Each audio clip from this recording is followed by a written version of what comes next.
Assalamualaikum warahmatullahi wabarakatuh. Di sini saya akan menjelaskan tentang materi kajian wilayah.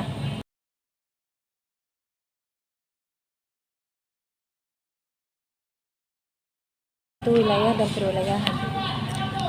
Wilayah merupakan area yang punya karakteristik atau sifat khas tertentu yang membedakannya dengan wilayah lainnya. Nah, kalau mau merujuk pada Peraturan Pemerintah Nomor 47 Tahun 1997 tentang perencanaan tata ruang wilayah nasional, wilayah ialah ruang yang merupakan kesatuan dari geografis serta segenap unsur-unsur yang ada pada batas dan sistemnya, ditentukan berdasarkan administratif dan atau aspek fungsional. Sedangkan perwilayahan atau regionalisasi merupakan proses penggolongan wilayah berdasarkan ciri-ciri dan kriteria tertentu. Perwilayahan adalah upaya untuk membagi-bagikan permukaan bumi ke dalam sebuah wilayah-wilayah untuk tujuan tertentu. Wilayah terbagi menjadi dua, yaitu wilayah formal dan wilayah fungsional. Wilayah formal adalah wilayah yang punya kesamaan dalam kriteria tertentu, baik kriteria fisik atau sosial. Wilayah fungsional, wilayah ini adalah wilayah banyak diatur oleh beberapa kegiatan dan saling terkait, ditandai adanya interaksi dengan wilayah sekitarnya. Perwilayahan juga terbagi menjadi dua, yakni perwilayahan formal dan perwilayahan fungsional. Perwilayahan formal ini merupakan pengelompokan wilayah yang punya karakteristik yang sama, alias homogen. Biasanya perwilayahan ini ditentukan berdasarkan kriteria tertentu seperti administrasi, kondisi fisik, kondisi sosial, atau kondisi ekonomi. Perwilayahan fungsional, perwilayahan ini merupakan pengelompokan wilayah yang punya karakteristik berbeda atau heterogen dan biasanya ditentukan oleh hubungan antara bagian-bagian wilayah dengan pusat wilayah. Konsep ruang. Ruslan Diwiryo mengatakan penataan ruang memberikan kontribusi nyata dalam pengembangan wilayah dan kota yang berkelanjutan. Dengan demikian, hal tersebut menciptakan keadilan dan kesejahteraan bagi masyarakat Indonesia. Dalam Peraturan Presiden Nomor 62 Tahun 2011 disebut ruang adalah wadah yang meliputi ruang darat, ruang laut, dan ruang udara. Tata ruang di Indonesia dibagi menjadi 3 jenis, yaitu perencanaan tata ruang wilayah nasional, perencanaan tata ruang wilayah provinsi, dan perencanaan tata ruang wilayah kabupaten atau kota. Knox dan Marston dalam buku Place and Regions in Global Context Human Geography 2007 menyebutkan bahwa ada 3 konsep ruang dalam geografi, yaitu ruang absolut, ruang relatif, dan ruang kognitif. Ruang absolut. Ruang dalam geografi yang pertama adalah ruang absolut. Dilansir dari Universe Today, ruang absolut adalah ruang sebagai titik referensi mutlak dan tidak bergerak untuk menjaga sistem inersia yang ada di dalamnya. Ruang relatif. Konsep ruang relatif adalah konsep yang mendefinisikan ruang sebagai hubungan antara peristiwa, lokasi, ataupun objek lain. Artinya ruang bergantung pada objek lain dan tidak hadir sebagai objek independen. Ruang terakhir dalam geografi adalah ruang kognitif. Menurut Sukamal Maiti dalam Human Geography Space 2019, ruang kognitif didefinisikan dan diukur dalam hal nilai, perasaan, keyakinan, dan persepsi. Penataan ruang. Penyelenggaraan penataan ruang dimaksudkan untuk mengintegrasikan berbagai kepentingan lintas sektor, lintas wilayah, dan lintas pemangku kepentingan yang termanifestasi dalam penyusunan rencana tata ruang. Pemaduserasian antara struktur ruang dan pola ruang, penyelarasan antara kehidupan manusia dengan lingkungan, perwujudan keseimbangan, pertumbuhan, dan perkembangan antar daerah, serta penciptaan kondisi peraturan perundang-undangan bidang penataan ruang yang mendukung iklan, investasi, dan kemudahan berusaha. Sesuai Peraturan Pemerintah Nomor 21 Tahun 2021, penataan ruang sebagai suatu sistem perencanaan tata ruang, pemanfaatan ruang, dan pengendalian pemanfaatan ruang merupakan satu kesatuan yang tidak terpisahkan antara yang satu dan yang lain dan harus dilakukan sesuai dengan kaidah penataan ruang. sesuai dengan kaidah penataan ruang sehingga diharapkan dapat mewujudkan pemanfaatan ruang yang berhasil guna dan berdaya guna serta mampu mendukung pengelolaan lingkungan hidup yang berkelanjutan, tidak terjadi pemborosan pemanfaatan ruang dan tidak menyebabkan terjadinya penurunan kualitas ruang. Pelaksanaan penataan ruang merupakan upaya pencapaian tujuan penataan ruang yang mencakup perencanaan tata ruang, pemanfaatan ruang dan pengendalian pemanfaatan ruang pada semua tingkat pemerintah, yakni perencanaan tata ruang sebagai suatu proses untuk menentukan struktur dan pola ruang yang meliputi penyusunan dan penetapan rencana tata ruang. Pemanfaatan ruang merupakan sebuah upaya untuk mewujudkan struktur ruang dan pola ruang sesuai dengan rencana tata ruang melalui penyusunan dan pelaksanaan program beserta pembiayaannya, dan pengendalian pemanfaatan ruang merupakan upaya untuk mewujudkan tertib tata ruang. Penyelenggaraan penataan ruang. Pertama, pengaturan. Upaya pembentukan landasan hukum bagi pemerintah daerah dan masyarakat dalam penataan ruang. Penetapan ketentuan peraturan perundang-undangan bidang penataan ruang termasuk pedoman bidang penataan ruang. Yang kedua, pembinaan. Upaya untuk meningkatkan kinerja penataan ruang yang diselenggarakan oleh pemerintah daerah dan masyarakat. Pemerintah kepada pemerintah daerah dan masyarakat, pemerintah provinsi kepada pemerintah kabupaten kota dan masyarakat, pemerintah kabupaten atau kota kepada masyarakat. Yang ketiga, pelaksanaan. Upaya pencapaian tujuan penataan ruang melalui pelaksanaan perencanaan tata ruang, pemanfaatan ruang dan pengendalian pemanfaatan ruang. Perencanaan tata ruang, suatu proses untuk menentukan struktur ruang dan pola ruang yang meliputi penyusunan dan penetapan RTR, penyusunan rencana tata ruang. Pemanfaatan ruang, upaya untuk mewujudkan struktur ruang dan pola ruang sesuai dengan RTR melalui penyusunan dan pelaksanaan program serta pembiayaannya.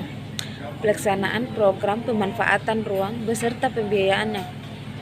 Pengendalian pemanfaatan ruang, upaya untuk mewujudkan tertib tata ruang, peraturan zonasi, perizinan, disinsentif, penggunaan sanksi. Yang keempat yaitu pengawasan, upaya agar penyelenggaraan penataan ruang dapat diwujudkan sesuai dengan ketentuan peraturan perundang-undangan. Pemantauan, evaluasi, dan pelaporan. Penataan ruang diselenggarakan dengan memperhatikan kondisi fisik wilayah negara kesatuan Republik Indonesia dan yang rentan terhadap bencana, potensi sumber daya alam, SDM, sumber daya buatan, kondisi ekonomis, sosial, budaya, politik, hukum, pertahanan, keamanan, lingkungan hidup, serta ilmu pengetahuan dan teknologi sebagai satu kesatuan, dan geostrategi, geopolitik, dan geoekonomi. Selanjutnya adalah teori lokasi. Teori wilayah. Teori lokasi dari von Thunen. John Heinrich von Thunen 1783 sampai 1850 adalah seorang ahli ekonomi, filsafat, matematik, dan tuan tanah dari Jerman yang tahun 1826 menulis buku berjudul Der Isolated State atau Negara yang Terisolasi. Karya ini merupakan tonggak penting mengenai konsep tata ruang wilayah. Von Thunen mengasumsikan suatu negara yang terisolasi dengan satu pusat kota dengan tipe permukiman pedesaan sehingga tidak ada pengaruh dari luar negara. Semakin jauh dari kota, lahan akan secara progresif memproduksi barang dengan biaya transport murah dibandingkan dengan nilainya. Dengan alasan tersebut, terbentuk lingkaran konsentrik di sekeliling kota dengan produk pertanian utama tertentu. Setiap lingkaran produk pertanian sistem pertaniannya akan berubah dan pada berbagai lingkaran akan ditemukan sistem pertanian yang berbeda. Yang kedua, teori titik transport minimum dari Weber. Alfred Weber, seorang ahli ekonomi Jerman, mengamati bahwa tanpa adanya perbedaan biaya produksi antara lokasi, maka keputusan penempatan lokasi industri manufaktur akan ditentukan pada titik lokasi dengan biaya transportasi terendah. Biaya transportasi ditentukan oleh dua faktor, yaitu bobot bahan baku dan bobot produk akhir yang diangkut ke pasar, dan jarak tempuh dari bahan baku dan produk yang harus dipindahkan. Weber menyatakan bahwa lokasi setiap industri tergantung pada total biaya transportasi dan tenaga kerja, di mana penjumlahan keduanya harus minimum. Dalam perumusan modelnya, Weber Smith 2008 bertitik tolak pada asumsi bahwa unit telaahan adalah suatu wilayah yang terisolasi, iklim yang homogen, konsumen terkonsentrasi pada beberapa pusat, dan kondisi pasar adalah persaingan sempurna. Beberapa sumber daya alam seperti air, pasir, dan batu bara tersedia di mana-mana atau ubiquitous dalam jumlah yang memadai. Material lainnya seperti bahan bakar, mineral, dan tambang tersedia secara sporadis dan hanya terjangkau pada beberapa tempat terbatas. Tenaga kerja tidak ubiquitous, tidak menyebar secara merata, tetapi berkelompok. Selanjutnya adalah regionalisasi atau perwilayahan. Berdasarkan ilmu geografi, wilayah region adalah kesatuan objek dan kesatuan manusia yang mempunyai karakteristik sama sehingga dapat dibedakan dengan wilayah yang lain. Sedangkan perwilayahan sesuai dengan ilmu geografi, perwilayahan diartikan sebagai pembagian wilayah-wilayah berdasarkan karakteristik tertentu. Adapun konsep dari wilayah dan perwilayahan, wilayah formal, wilayah fungsional, perwilayahan tata ruang, pembangunan wilayah pusat pertumbuhan, wilayah materi pembelajaran, perencanaan tata ruang nasional, perencanaan tata ruang provinsi, perencanaan tata ruang kabupaten atau kota, permasalahan dalam penetapan tata ruang wilayah. Perwilayahan dilakukan untuk berbagai kepentingan, salah satunya pembangunan. Pemerintah maupun sektor swasta sebaiknya memahami kondisi suatu wilayah terlebih dahulu. Pemerintah maupun sektor swasta sebaiknya memahami kondisi suatu wilayah terlebih dahulu sebelum melakukan pembangunan di suatu daerah. Terdapat 5 jenis perwilayahan yang meliputi natural region atau wilayah alamiah fisik, single feature region, wilayah ketampakan tunggal, generic region, wilayah berdasarkan jenisnya, specific region, wilayah spesifik khusus, faktor analisis region, wilayah analisis faktor. Manfaat melakukan pembagian perwilayahan atau regionalisasi. Berikut beberapa manfaat melakukan pembagian perwilayahan atau regionalisasi agar dapat menyederhanakan informasi mengenai keanekaragaman dan gejala atau yang di permukaan bumi, memudahkan pemantauan perubahan yang terjadi di wilayah tertentu agar dapat meratakan pembangunan di semua wilayah. Boundaries, frontier, periphery.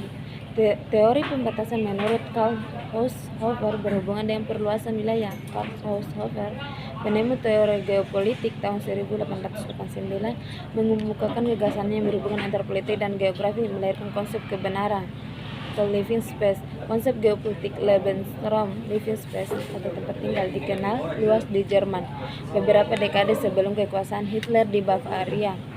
Dalam United Nations Convention on the Law of the Sea 1982 mengatur bahwa negara kepulauan adalah negara yang berdiri atas satu atau lebih gugusan pulau di mana diantaranya terdapat pulau-pulau lain yang merupakan satu kesatuan politik atau secara historis merupakan satu ikatan. Batas menurut Karl didefinisikan sebagai an international boundary mark the outer limit of the area over which government has jurisdiction, yang dapat dimaknai sebagai tanda yang membatasi bagian wilayah yang paling luar dikuasai oleh negara. Dari pengertian ini terdapat unsur yang dapat dipetik, yakni adanya tanda berfungsi sebagai pembatas wilayah, dikuasai oleh negara bukan yang lain, dan berada di titik yang paling luar. Martin A. Glasner memberikan pengertian baik boundary maupun frontier.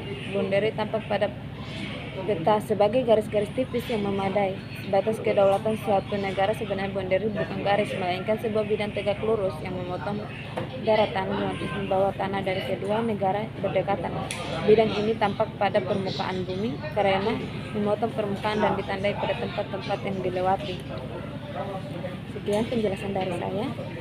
Assalamualaikum warahmatullahi wabarakatuh.